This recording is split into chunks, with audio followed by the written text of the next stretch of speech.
Hey guys, we're here today in Dragon's Dogma 2, going over how to get all 4 advanced vocations early on in the game.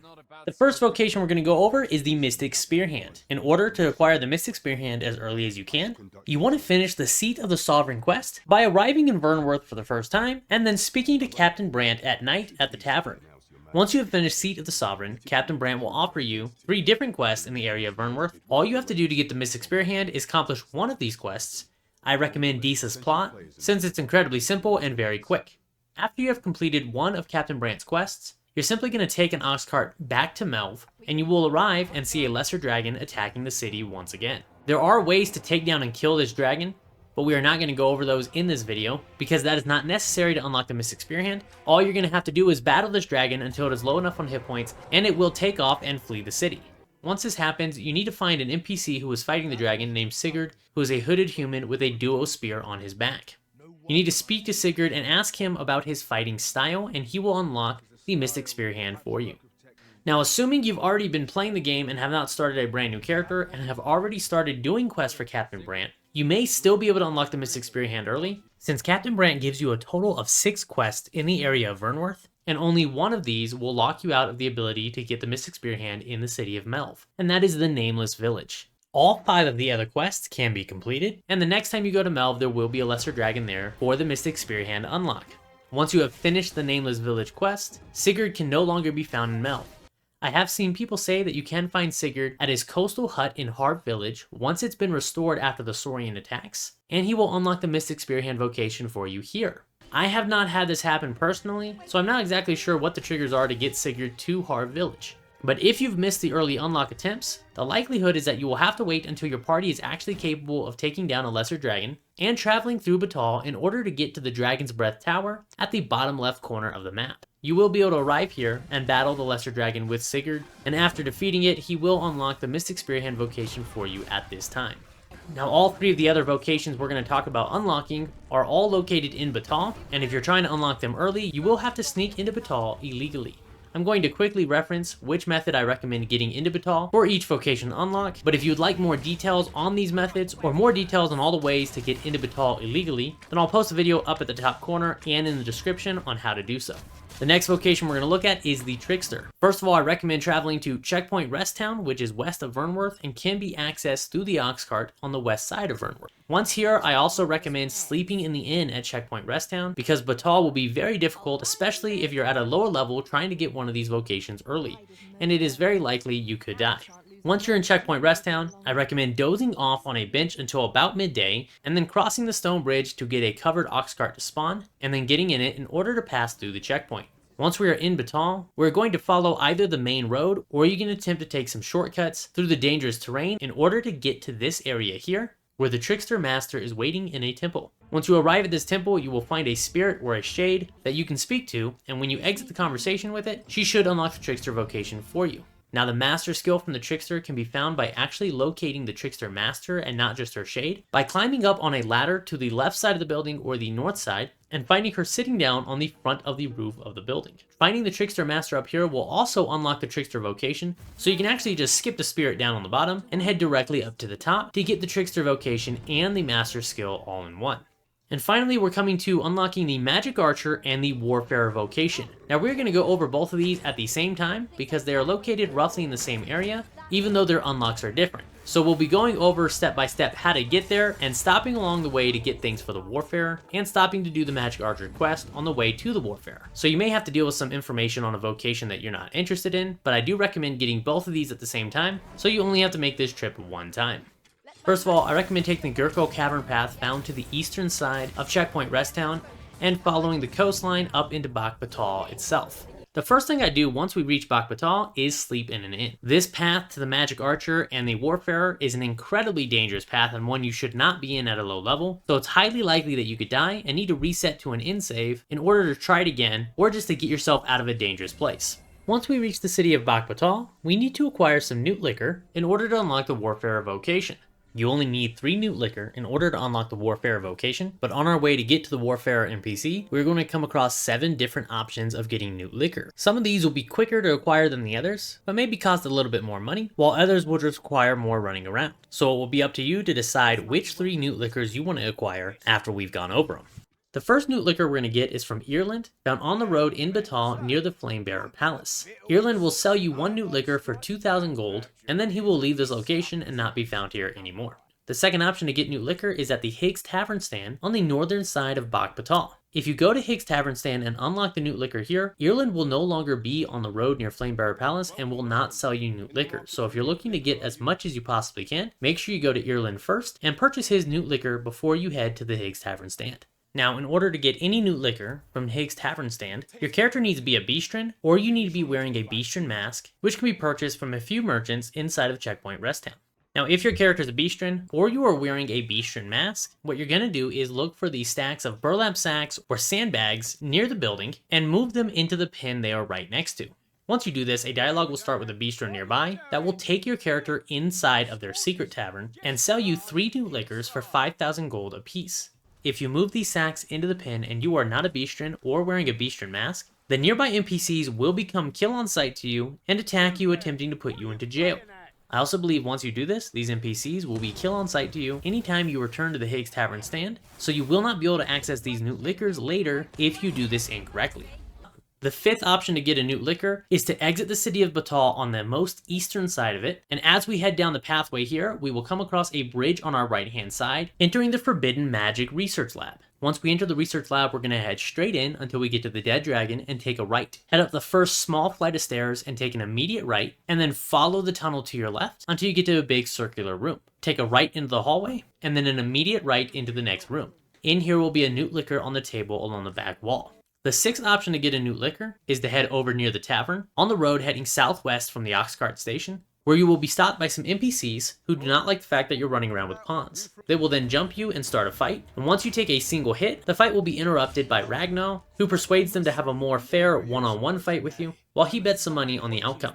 You need to win this one-on-one duel, which should not be too difficult depending on your vocation, since it is one enemy who is a warrior, making them somewhat slow with their attacks, and a little easier to dodge. When you win this duel, you will earn some money, experience, and a fruit wine. Fruit wine, when mixed with a Saurian tail, turns into Newt Liqueur. So if you have a Saurian tail in your inventory, or you feel like going to hunt one down, you can easily make a 6th Newt Liqueur. If you don't have any Saurian tails, and you don't feel like going to harvest them from a Saurian, you can get some inside of Bakbattahl. What you need to do is sit on a bench, and doze off until it is nighttime, and to the east of Higgs Tavern stand in the dye stores, you will find Emerich, who will sell you 5 Saurian tails for 2,500 gold. I've heard it is also possible to get fruit wine from Regent Kin Sven and Captain Brandt in the city of Vernworth. But in order to do this, you have to own a house and raise their affinity to maximum, which will have them at some point leave you a gift next to the door at your house, being fruit wine. But this is not as consistent if you are trying to get the Newt Liqueur quickly. Now the 7th Newt Liqueur we're going to get is actually on our way to the Warfarer and Magic Archer, so we will pick that up later. Now that we have our Newt Liqueur, we're going to start heading off to unlock the Magic Archer and the Warfarer, but I will warn you that this path is very difficult, so make sure that your party is rested up, and I recommend spending any Rift Crystals you have in order to get as many high level pawns as you can to help you out with this journey.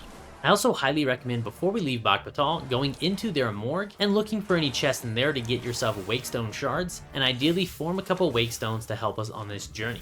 What we're going to do is head to Drabnir Grotto to the south of Bakbattahl. You can run and use the roads here, although the journey is long and difficult to get through. I recommend, however, leaving Bakbattahl on the west side and taking the ropeway stations. If you climb up the stairs and take the first ropeway station, you can ride this to the first junction. You do need to watch out for griffins flying in the air, as they will take out the ropeways in an instant, and you also need to potentially battle gore harpies, who will fly up and pester you. But this can be a lot easier than dealing with all the mobs on the ground. Once you make it to the first junction, you're going to need to kill some bandits, and head down a small staircase and turn to the south, where you'll come across another ropeway that you can begin cranking towards you. You're going to take this southern ropeway station to its end point, which will bring you a lot closer to Drabnir Grotto. As you work your way to Drabnir Grotto from this location, I recommend taking things very slowly and trying to pull mobs to you if possible instead of charging in, and making sure that your group is ideally focusing down one target at a time to try and limit how much damage you're taking. Once you get to this area here, you will start approaching Drabnir Grotto. There will be an armored Cyclops on this hill, but there is also a campfire. I recommend, if possible, killing this Cyclops so you can rest at the campfire before you head through Drabnir Grotto, as it can be very difficult getting through here as well. Whether you camp or not, we're going to enter Drabnir Grotto and head through the main hall of goblins that we enter until you get to some descending rock ledges. Once we get down these ledges, we're going to take the tunnel on our right hand side and loop into a nether section of goblins going down a tunnel. We'll work our way through here and take a right, and as we turn a corner, we will approach rattlers. It is possible to have a rattler rolling at you right when you turn the corner, so make sure that you are aware and ready to dodge. We'll head through this area and take a left, looking into a very dimly lit room with a cyclops in it. We're going to drop down into this room with the cyclops, and we can either descend the stones to our left and then ascend back up another set of stones, heading to the east, leading to a small tunnel, or we can follow a pathway along the wall above the stone ledges and head directly towards the tunnel on the eastern end. If you take this pathway along the ledges on the top, it is possible for rattlers to be waiting in a couple nooks along the ledges, and they will attempt to roll out and knock you down. So make sure you're aware of your surroundings and don't get caught by surprise. Pass through this tunnel and turn to your right, where you will come across more rattlers and some more descending stones. We want to descend down these stones, but I do recommend breaking the rock formation above the stones on your right to make water come down and ideally damage a lot of the rattlers and maybe take some out. Once we descend down this ledge, we're simply going to go out the tunnel on the north side and take a right, where we will enter the last long tunnel section and exit Drabnir Grotto. Once we leave Drabnir Grotto, we're going to head up the pathway going northeast and see a dwarf on the road named Gaustfr. We're going to talk to Gaustfr, where he will ask us to get him 3 wildflowers. These wildflowers can be pretty much any flower in the game, and once you bring those 3 back to him, he will tell you to meet him at his house nearby for your reward. This is where we will progress to the Windwalker's home that you can see across to the north from the nearby campfire and can be accessed from a pathway heading north off the main road. Once we get here, Gaustfr will head inside his cabin to get you your reward. Follow Gaustfr directly into his cabin, where you'll notice that he has pulled his back again, which will lead to him and his wife talking about needing to go to the volcanic springs of healing. You're going to go up to Gaustfr and offer to escort him to this location. You will also see on Gaustfr's kitchen table a bottle of Newt liquor, bringing us to 7 possible Newt liquor bottles before we get to the Warfarer. Now what you're going to need to do is escort Gaustfr from his cabin all the way to the volcanic island camp. This journey here can be incredibly difficult at this level, trying to fight enemies the entire way. I recommend running through a lot of different areas, and I especially recommend carrying Gaustfr through these areas to speed things up, since he will be slower than your party and pause you with dialogue if you get too far ahead of him.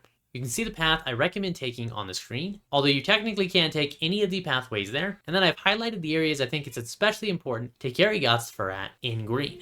As soon as we leave Gaustfr's cabin and we head through the marshy coast area, there will be some flaming rattlers here, or whatever those guys are called, that you should definitely not mess with. I recommend carrying Gaustfr through this area and trying to get up the rock formation hill and simply outrun them. Make sure you conserve your energy properly and don't burn your stamina out. As we work our way through the pathway to the east, you will come to a section where you can see some hobgoblin structures and towers, and it's at this point I recommend picking up Gaustfr again and following the road to run past the hobgoblins in this area until you make it into a narrow pass. The narrow pass here is the only area I recommend potentially fighting any enemies. If you only have a couple hobgoblins on your tail, it can be worth it to put Gaustfr down and take these few out so they don't build up. Right when we exit the pass, there are also 2 bandits who can also be killed to give you a little bit of time to regroup.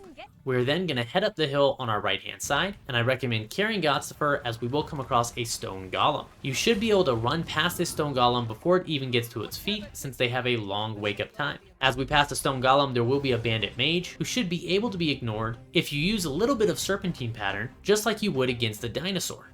As we get up to the campfire on the hill, we're going to take a left and cross a stone bridge and continue following the road to the northeast. As we approach the section on the map where the 2 roads are going to converge back into one road, we are getting to another bandit camp. I recommend picking up Gaustfr and running him through this area as we dodge enemy attacks. And once we make it through here, we can easily make it into the volcanic island camp. Work your way up the ramps in the volcanic island camp until you get to the blacksmith or the merchant's hut, and then take a right onto some scaffolding where you will find a ladder that will put you on a pathway into the volcanic hot springs. Once you arrive at the building for the hot springs, you will be stopped and forced into dialogue with Lamond, who is the Warfarer Master. However, once you exit dialogue with him, then Gaustfr will jump into his dialogue of going into the volcanic hot springs, ping-ponging us between the 2 vocations. Once Gaustfr goes into the hot springs, his wife will come from around the corner, thank you for everything you've done, and inform you that she is the Magic Archer Master, and she will teach you the vocation at this time. Once the conversation is over with his wife, she should immediately also give you the Magic Archer Master skill. But if she does not, you can talk to her and offer her a gift like a bunch of flowers, and after giving her a gift, she should then give you the master skill. Once we've completed the Magic Archer, We are then going to go talk to Lamont and go through his dialogue options in order to offer him Newt Liqueur. You need to give him 3 Newt Liqueur total, at which point he will teach you how to become a Warfarer and also give you the Warfarer Master's skill. I highly recommend that if you are coming to get any of these vocations or all of these vocations early on in the game, that you bring a Ferrystone with you so that you can teleport back to Vernworth once you are finished, as the journey back will also be brutal and you won't have an inn rest to go to without wiping out all the progress you've made. Hopefully this guide was helpful to you and can help you get the vocation you want as early as you can in the game. Getting to these locations can be very difficult, but it is definitely possible. I died many times trying to get here with my low level character, but did make it in the end, and I chose an archer for the main character so they had no block ability, levitate, or dash from the thief, so I thought it would be the most difficult to do. I do recommend being a thief so that you have swift step and can dodge things and move a little bit quicker through some areas. Getting these locations can also be a lot easier if you have any high-level pawns that you can access from a friend. If you are having trouble getting through some of these areas to get the vocation that you want, and if you play on Steam, send me a message in Discord so we can see about becoming Steam friends. That way you can access my high-level pawn for no cost on Rift Crystals, and she is set up as a high-damage sorcerer who ideally should be able to take down a lot of these creatures very quickly for you and make the journey a little bit easier. Let me know down in the comments if you have any tips or tricks on how to get to these vocations easier, or any ways to alleviate any of the hassle. Thanks for watching. I will see you next time. Try running a Serpentine Pattern! He's incapable of rapid course correction! Serpentine, everyone! Serpentine! Serpentine!